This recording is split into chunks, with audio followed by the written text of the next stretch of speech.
A reader lives 1,000 lives before he dies. The man who never reads lives only one. Come into the reading room, all you lovers of language and literature. This is the place for those of us who believe that reading is essential as we seek to rise above the ordinary, and the reading room contains a host of extraordinary people, leading lights of the written word. Authors, literary critics, columnists and ideas people will tantalize your minds with their wordplay while discussing the ideas and worldviews that form our wonderful literary milieu. Come step into a world of magic, the place of undiscovered treasures, a room of reading.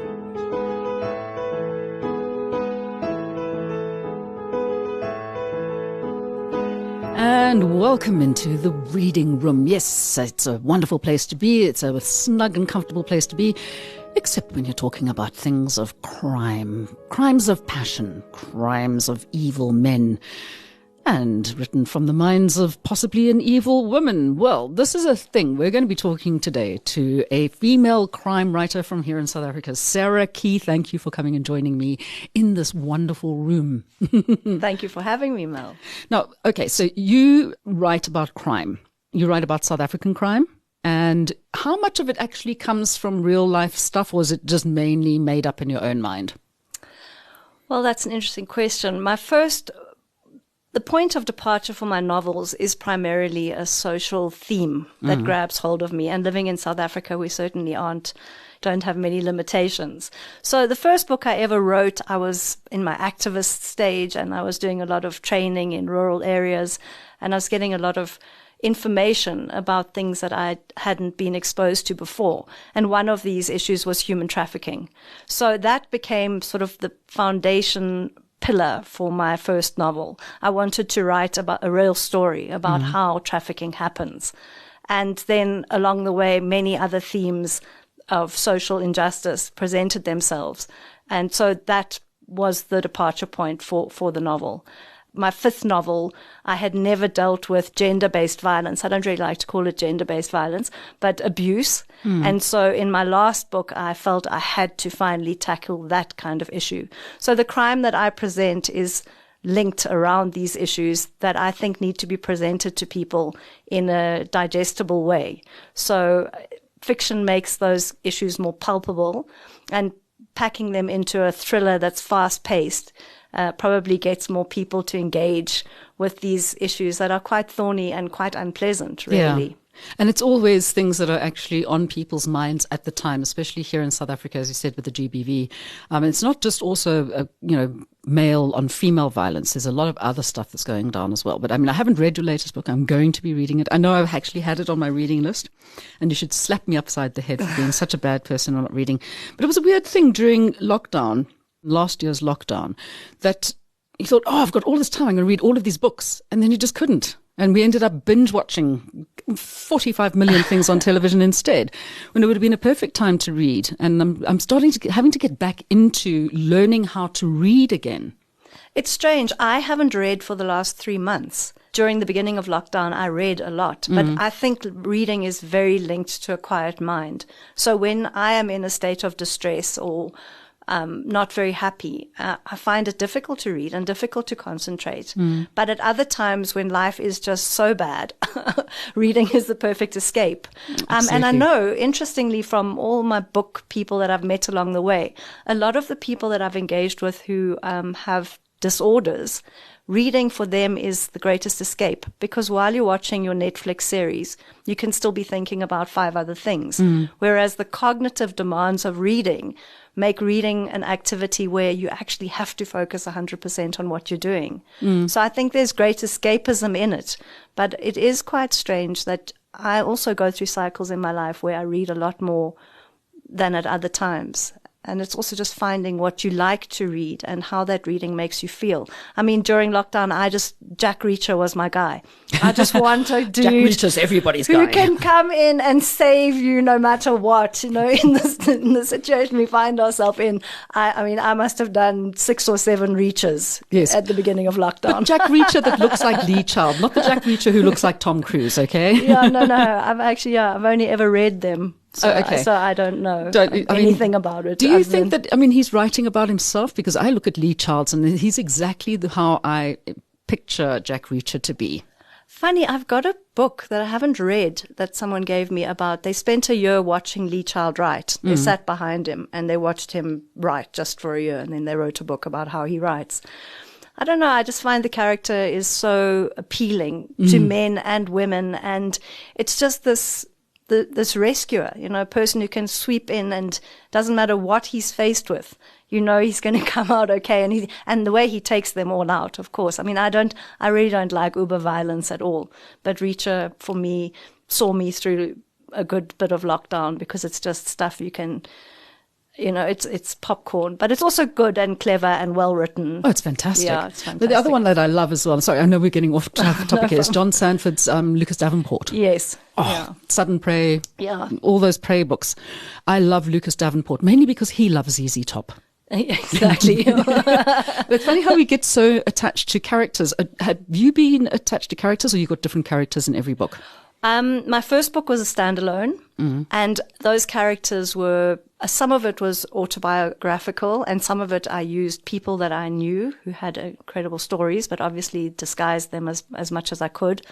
And then I wrote a trilogy. So the challenge was then to develop a cast of female characters. They were the Sisters of Light. They were going to go out and have these 3 books worth of adventures in Southern Africa. And then I finished them off. And then I wrote my 5th novel. And that was incredibly difficult to do, partly because of the theme and what I was trying to tackle, and partly because I'd said goodbye to all those characters. So the nice thing about a trilogy is you kind of know who your characters are and what they're going to do. They're more predictable. But this new book with a fresh cast was incredibly challenging. I didn't have those links to draw on, and the people that I was familiar with. The way you've already fleshed them out in the past, so people get used to that. And that's why I think people get so cross when somebody that they've been reading about suddenly gets killed off, whether it be in a book or in a series. If you think about Kathy Reichs with her Bones books and how people get killed off in their TV series, you get cross. You're like, how can you do that? You can't bring them back. Well, I actually ended my last novel in a different way. I was going to take a character and they weren't going to make it. And I started writing the book with that intention. But then my beta readers just had a complete fit and said, you cannot actually do this. So I had to fiddle a lot with the ending, and I think I got it right in the end. But having written the character with the express purpose of her not making it, I think made her richer and made the scenes more desperate and kind of heightened the tension. Oy. But in the end, and people said my first book, I did send someone off. And readers didn't like that, but it was kind of the only way the story could play out. And it was based on aspects of real life. Now, talking about real life, did you study journalism? What did you study? You said you were an activist. So tell me a bit about your background and where this yen to write came from. Well, it's weird because I think the first time I told my father when I was about 11, I'm going to write a book one day, Dad. And he was great support of mine in my life. And he said, super, what's it going to be about? There's going to be cops and it's going to be baddies building forts and taking things. Luckily at 11, I wasn't considering gruesome murder, but I was a child of the radio. So we only got a television when I was 12. So I grew up on Springbok radio. I grew up on Squad Cars. The Mind of Tracy Dark. I grew up on, so I do have a psychic character in my trilogy, which I do think comes from Tracy Dark. Yeah. And also it's quite convenient as a thriller writer to have someone who can suddenly know where people are, and, it worked quite well for hastening the plot. So I had a very active imagination. I also read quite dark stuff when I was young. So I grew up on things like Struwwel Peter, and I read Edgar Allan Poe when I was about 10 or 11. I loved Poe. So that kind of gave me an interest in the bizarre and an interest in the dark. And then at university, I did a Bachelor of Arts in English and Psychology. I then became an English teacher, did a very short stint in that, and then went into adult education. But the kind of writing thing was always a part of me. And then I taught some academic writing, and then I just thought, okay, what's the next biggest challenge I can give myself? Go and write that book. And that was write that book. And also I had some extraordinary experiences.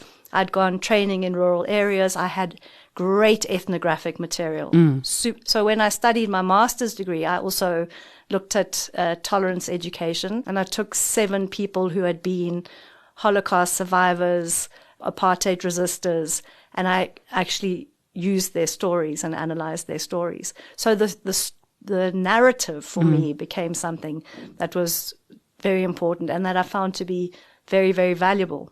So by the time I got to writing, I had a large amount of stuff I could draw upon, particularly for the first book. I mean, the first book just flowed out of me. It was one of those dreams. But that's the thing. People say, I want to write a book. And then they sit there and think, well, what am I going to write a book about? But I mean, if you've got an idea and you can then flesh that out. But I think for many people, it's a case of, I don't know where to start. I don't know what story I want to tell. I have no clue. So, I mean, for you, it sounds like it's a lot easier. Well, it used to be. Does it get more difficult as it goes along? Well, my last book it really was such an ask. It was something that I worked so hard at. It was slow. It was grinding. It was painful. I mean, my first book, I overwrote. I think I lost about 40,000 words of Tangled Weeds because I just had to add what was in the picnic basket in great detail, just more 4 adjectives before every noun, and all that had to be got rid of and expunged, which made it much better. But the writing process was honestly as if I was just plugged into some vault and it just all came pouring through. But it's an interesting thing that is like you need to have a good editor to pick up on things, and this is what I want to do. I want to read people's books and say, hang on a second, what about that? Because I think on things like Game of Thrones, all of those amazing parts of the story that they actually developed, which went nowhere, and the entire thing ended, and you sat there and thought, well, what happened to that? Loose ends. All those loose ends that happened and stories that didn't develop further. So you need to have somebody to rein you in. You have, like, who do you work with? Who does that kind of editing for you? Well, I am very lucky. So my first book was picked up by an American publishing house, a small independent publishing house, and I got an amazing editor who actually, strangely, at that time lived in Johannesburg. But I don't even know what my editor looks like because she has. That's how it works, eh? She had what are those things called on your when you don't put a avatar? Oh, avatar. She had an avatar, and she had no information about herself, and she wasn't going to give any. So you would just submit your manuscript. It was all online. Everything was done through comments and and if she walked past me tomorrow in the supermarket, I wouldn't recognize her. She then went back to live in England, and my 4 books were brought out with that publishing house. And then my final book I brought out on my own, self-published it, but she was my editor for all my 5 books. And she used to, I mean, you'd think you'd be quite proud of what you'd sent off, and then it would come back. And I mean, my last book, I think I edited from the time I thought it was ready, I think I did 25 from the beginning to the end, every single full stop, every single comment, every comma again. The editing process is grueling, and particularly with my editor, but I wouldn't change a thing. You know, she would nitpick. She would say, have you ever sat in a truck? I don't know if you can get out of a truck if the central locking was on. Next time you see I'd be running around looking for 20-wheeler trucks so that I could just get out and check whether I could jump out of the window. I'm going to be a truck driver. But everything, and just elements of the plot that she didn't like, things that were, and then also I had been a teacher, so the sort of didactic bits that I'd put in where I'd start preaching about, and she'd say, were you by any chance a teacher? And the history of South Africa that you'd want to put onto your reader, she'd say, this must all go. People are not going to like that. If it doesn't advance the plot, it must go. Okay. And she taught me to do that. And then I'd think, okay, great. By book 3, I'd think, I've got all this right. And then I would lose it on something else, like passive voice. And then I'd get an edit back saying, PV, PV, PV. And, so I'd concentrate on one thing, and then another thing would entirely go out of the window. So it was, writing is hard work. And the thing is that self-published indies have got a bad reputation because people don't spend the money and the time on the editing. And it is so critical. So writing the book is the easy part. The next part is getting that book into proper shape. And then the next part is marketing that book and getting it out. But it's an interesting thing. Well, at the end of books, the people say, thank you to this person for helping me with this. And I read a lot, and I'm always like, why do they need somebody who's an expert in that? I don't even remember it in the book. And you're sitting there and thinking they've gone to all of this trouble to learn about guns or to learn about a helicopter or whatever it may be. But it just skips straight over your head as you're reading it. And you could just say it. You don't need to go and actually research it in that depth. But there are certain things that if you get it wrong and the person comes around, they go, editing at the moment. And I mean, you would think that somebody like Karen Slaughter, who has so many books out, was comprised of 3 times in the book that I'm reading at the moment. And I'm sitting there and thinking, I want to find the editor and shoot them. Look, I little know bugbears. There are, but you can't get your book perfect, and every time you see another error, if you're in indie, you're going to pay to have that changed made, and there's a time when your typesetter just says, enough, I can't anymore, So it helps when you're with a big publishing house, and then in your reruns, new print run, you can fix everything. And why did you go indie on this one and not stay with the same publishing house? Publishing house in America folded. Oh, really? But it was quite a win, because then I got my titles back in a way. So they had put in all that and developed the books, and now I get 100% of the royalties of any of my books that I sell. We have quite a few publishing houses in South Africa that are really behind South African writers, and I mean, we think about Margie Orford. Who else are some of the other wonderful South African thriller writers, females? I mean, I read so many, and now you're asking me. I even think about Rala Xenopoulos with Bubble, when she wrote that book about that big famous murder that happened. And I sit there and I think, well, there's this thing. Are the publishing houses still looking for the Dion Mayers, or are they prepared to take a chance on actually going with women? Because it's not really, we do talk about women who write really great thrillers. We just go back to the days of Agatha Christie and that kind of thing. But do you think that they still think that men are better thriller writers? I just think about Castle, when he has all of James Patterson and all of those people playing poker. There were no women. I've never, it's strange, but in my life, I've never felt that being a woman has stopped me from doing anything I wanted to do. I mean, on this huge book group that I'm part of on Facebook, Avid Readers, I've seen people write there, I will not read a crime thriller by a woman, for example. I mean, I just don't get that. With the publishing thing in South Africa, it's just, they never ever, obviously, you submit. They'd never liked what I sent them. And they always told me, I don't get this. What is this? Is this fiction? Is this, I just could never get any kind of interest in my work from any of our publishing houses here. And then when I started receiving rejections, I just got a pickup from another place, and I wanted to carry on writing. So I took it and I ran with it. But I think the books that come out in South Africa, I find it quite puzzling. I look at what is brought out, and I think that quite a lot of it is not the best that we could do. I've read indies, I've read other writers that I think are far better than some of the work that's being published. So I don't know really what these publishers are looking for, but it isn't what I produced, whether I was a woman or not. It just, people didn't like it. They said it won't sell. People don't really want to read this. We're not sure what you want to do here. Good luck. It can be quite depressing when you suddenly get told, no, we don't want this anymore, thank you. We're not interested. And you sit there and go, well, this is my baby. It's like somebody turning around saying, well, I don't like your child.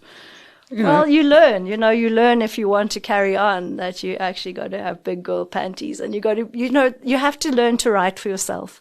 As strange as, and I've been through many cycles in the 5 novels that I wrote only for myself. I had the most superb time. I started then feeling dissatisfied and wanting more readers and driving myself harder to market. And then I kind of lost the joy in what I did.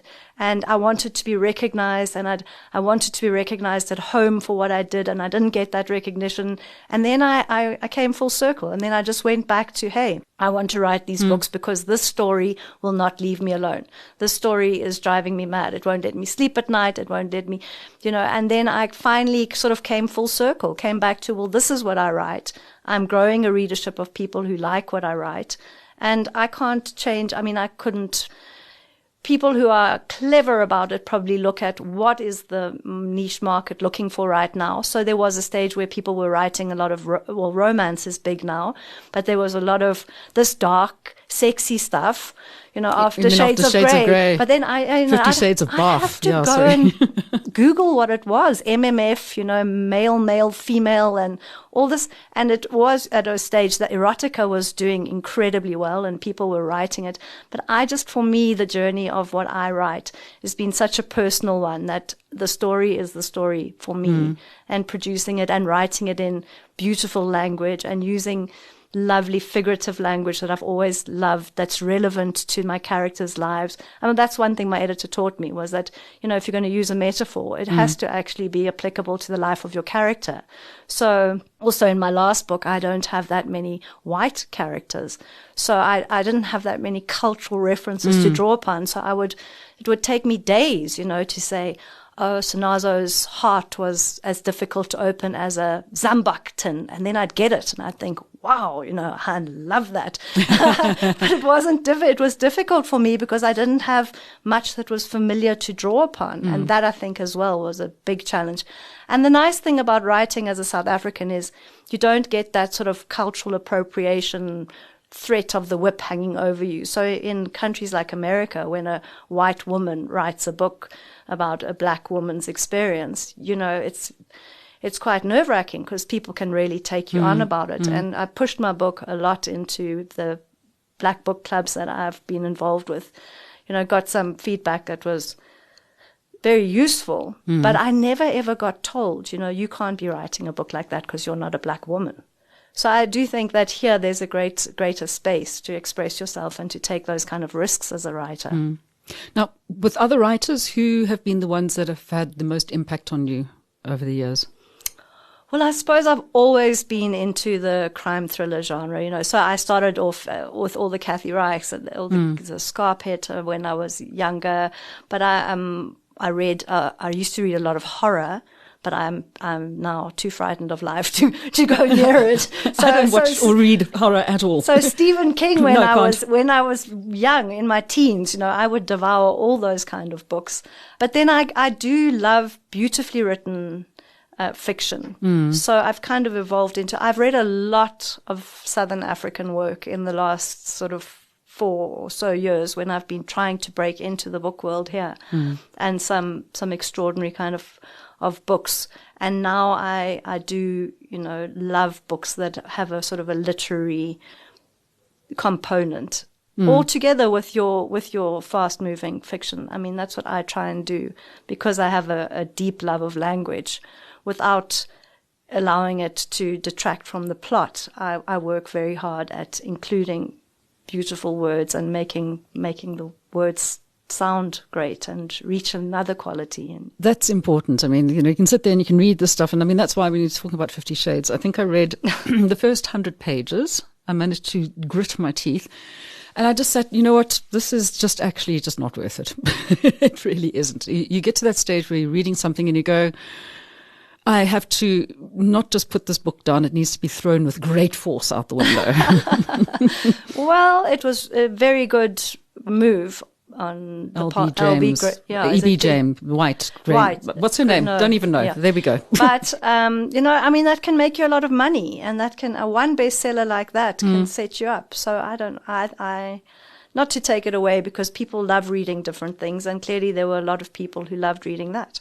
Do you think they were mainly women, or do you think the men started reading it, or do you think they found it puerile like a lot of us older people? I suspect a lot of women read it to men. But I don't know. I've personally never even held a copy of that book in my hands. I'm just not interested in that. Sex scenes I don't really write because in a crime thriller they don't advance the plot.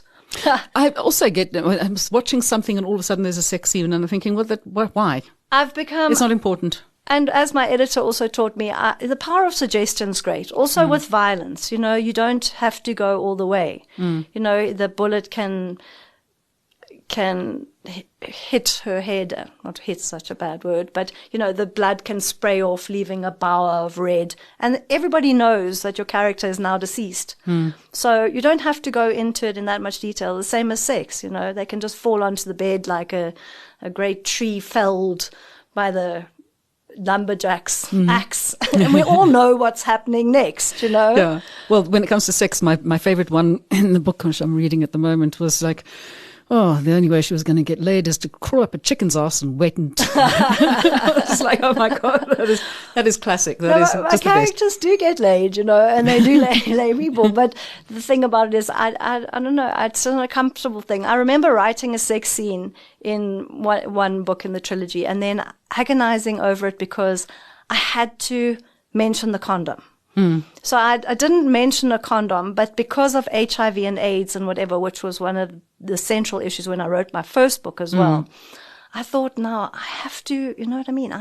It just worried me until I brought it back and had him tie up the condom, and discard it, because those kind of messages as well Just said, don't worry, darling, I've got you covered.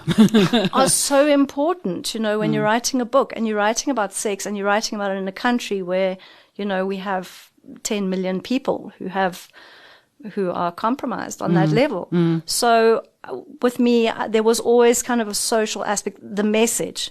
What is the message behind, and what can you, through entertainment, try and embed in people or try and impress upon people? Because, there's so much in our society particularly that needs to be thought about, that needs to be brought out, and needs to get people even just briefly to think about. So interesting. Okay, so now you're going to be writing for you.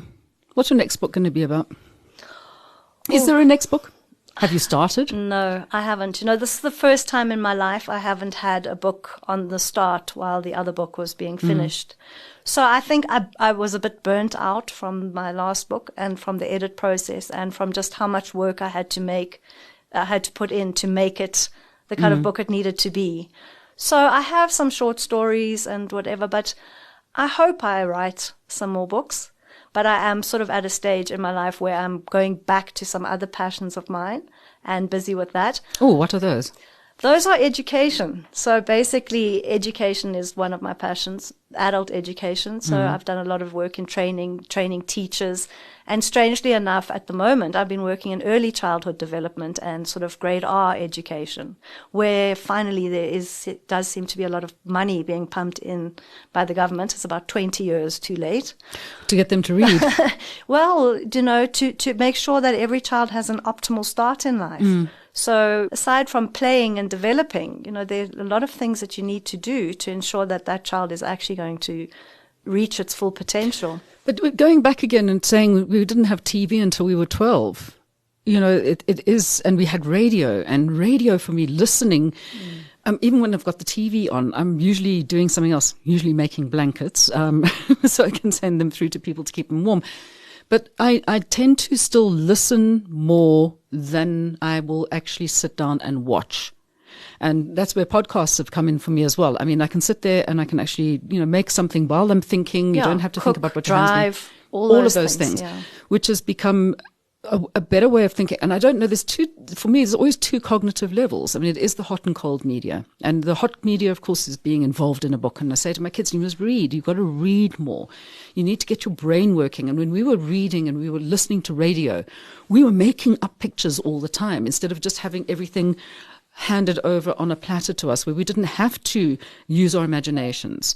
It was just all there. And I think that's one thing with the internet, with handheld devices, with television. The kids are just not getting that. And why so many of us are actually going into schools to help the teachers teach the kids to read. It's the parents also, because the parents of the young kids at the moment have also come from that culture where it was TV. They weren't just radio. It's an interesting way of looking at things, and who reads and who doesn't. Yeah, the lazy mind. I think that's it as well. Is now there's such a much more simple, passive way to be entertained than actually engaging your mind. That wins out a lot of the time. Okay, so now if I turn around and say to you, right, let's write a book together. Yes. What would you think about that? Would you come back to writing if you had somebody to collaborate with? Yeah, I think that would also be another a big thing. I think a collaborative effort would be a lot of fun and would be a great way to write. Because writing's a lonely process, you know. So you do 7 years of sitting at your desk on your own. And people are not, I never spoke about my books while I was writing them, because also I'm one of these pantsers. So a pantser flies by the seat of the pants. They don't do much planning. I like that, a pantser. Oh, Lovely. that's real book talk, Are you a pantser or are you a planner? So planning is optimal. If I think I would have probably had a much happier time writing at certain times if I had planned my books more carefully. But I just couldn't do that because my characters unfolded, and then dependent on their mindset and their circumstances, they would then decide to act in a way that was reliant on these factors. And I never knew what they were going to do from one. But you're the creator. How could you not know? Well, they would tell me, this is what I'm not doing that. I'm doing this. And I'd say, oh, that doesn't really. And finishing my books. I mean, I had more sleepless nights about how I was going to wrap things up and tie things up because I'd insufficiently planned. So the thing about planning is that it is a preferable way to write. And it's probably, if you're one of those writers who have to produce 100,000 words every 3 months, you're going to have to be a very good planner. But for me, it was more an interesting process, not always pleasant, but it just always, I got there. But I don't know if at the moment, I couldn't get there on my own. So if you wrote with someone, I think it would be, I don't know if you have to do that much planning. You'd have to decide on your genre. No, but then what you'd do is I'd say, right, Mel, here's my chapter, and you probably write in different point of views according to your character. And I'd send it off to you, and then you would respond to that. And what came back to me would then feed me to look at the psychology of my character and say, oh my gosh, if this is what's going on, what's the next thing he's going to do in response to this? So it would be a discovery, a journey of discovery and surprise. And absolutely. Not just sitting down in a room with a bottle of tequila and letting it flow. Well, I mean, those That's are also great helpful. too. Everyone to say, write drunk, edit sober. I'd like to see that. And whatever way it flows. I mean, my first book, it didn't matter. It just flowed and came, and then, But the last book was, it was an absolute struggle. An absolute struggle. So, so it was a bit of support, someone else to brainstorm with, a bit of bringing the kind of fun back into writing. And also, if I start something, I cannot not complete it. I'm Absolutely. one of those obsessive personalities. So I just wouldn't do it to myself at the moment. And also, I just don't have that nagging social issue that have driven all. I will find you one. We need another book. I'm sure we could find 400. But I think also quite good to people. We're talking about writing these long series. Authors don't know when enough's enough. They get greedy, and then they start using other people and their name, and other people do all the work. And like James Patterson. I know you're talking about James Patterson. With a South African writer of ours did that. And then.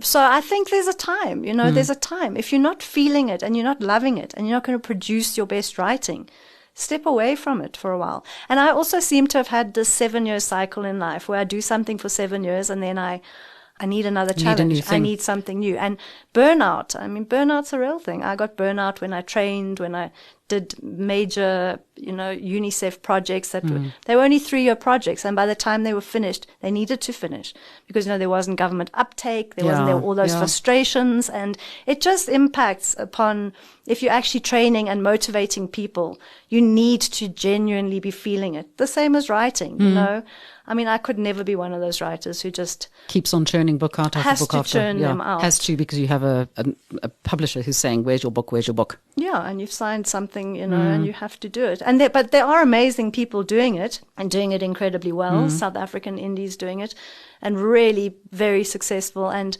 so diligent and working so hard. But for me, it's just never been the way that I've done things. Okay, so you've got a book collective called, where can people have a look on Facebook for the one you were talking about, where you can find writers and readers and things? Oh, in terms of? Of finding books of people to read, what you've been reading. Oh, well, Goodreads is that for me. Yeah. So basically, I love Goodreads. It's probably the biggest platform, and you're there as a writer and a reader. You post everything that you read. You can review if you like. You can rate them with how many stars. You can go and see. You can follow authors. You can You can get recommendations. So Goodreads, I would say, is a great platform for that. I'm up on Goodreads as an author, but then I also put everything that I read on Goodreads. I have reviewed books there, mostly because the greatest gift you can get as an author is a review. So, that's what you work very hard at getting. And people are, few people love writing reviews, but most people don't. So that's what you can do for fellow authors. And for people who want to find books to read. I mean, where else that people can find out about South African writers, especially the crime and thriller writers, if they're new to the genre? There was supposed to be a new list coming out that Mike Nichol was going to. Oh, he's also one of my favorite people. That he was busy compiling, but I haven't actually seen it. I mean, you can just Google. Google's a great South African tool. writers. It'll bring a lot to you. But and if people want to find your books, what do they Google? They can Google Sarah Key author. They can Google me, look for me on Amazon. They'll find me there. Yeah. Also Facebook. I'm very active on Facebook, although, I have Sarah Key thrillers, but there's only so much punting of your book you can do. People get very tired of seeing your cover. You have to have a brand. You have to be more who you are, have a personality. You can't just go on and on and on about your latest book, and because people get very bored of that. Yeah. So you have to, that's the funny thing with my editor with the Avatar. She was like, you have to give people stuff about you. They have to know what you and do. You've given me nothing about you. So for me on my social media, I love puns. I love language. I love my dogs. I love wine. I love food. I love gardening. And that's what I mostly Food is one of the ones I see coming up most of the time. And I sit there and I'm like, when am I going to get the supper invite? Come on, that food looks awesome. As soon as COVID. As COVID's done. Yeah, but I think that the kitchen is my decompression chamber, and look, not everyone loves cooking every day for a family, but I do realize that that's not going to last for too much longer as well. And food is my love language, and it is my place where, I have my glass of wine or two or a bottle, depending on the mood, and I just get in there and I do that. And I also think that feeds my creative side. And food also, I grew up in a family where we cook. My mother was a trained cordon bleu cook. My brother is a great cook as well. So for us, food is just another aspect of life. And it's something that no matter how bad the day has been, to put a nice meal on the table at the end of it and come together has always been part of my life. I've got a thing in my brain now about somebody trying to make the perfect meringue and how somebody's killing him for the recipe because it is just going to take over the world. And a little ball of light, fluffy whiteness. No, sorry, let me stop that but now. Also cooking television, like MasterChef UK as well as another pleasure zone of mine. So to watch people cook, I'm not too keen on the TV drama of Australian stuff, but I do like to watch. I mean, what people can produce is just incredible. Honestly, if I won the lotto, the only thing I'd do for myself, apart from getting another car, preferably if it was a lot of money, then I'd get myself a really nice old American muscle car, would be to have a personal chef that would cook for me every day. Wouldn't that be nice? That would be fantastic. Sarah, thank you so very much. It's been actually wonderful talking to you. It's not often that I get to talk to women writers who are writing about things that I like reading about. And yes, I am a crime and thriller aficionado. Love it completely. Even though I grew up on Mills and Boon when I was a teenager for a while. We all did that.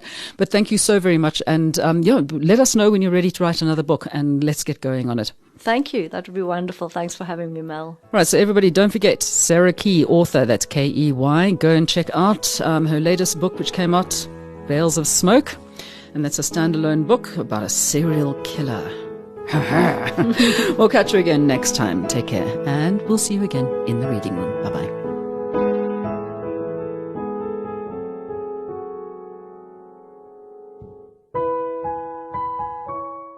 You've been listening to another production from Solid Gold Podcasts.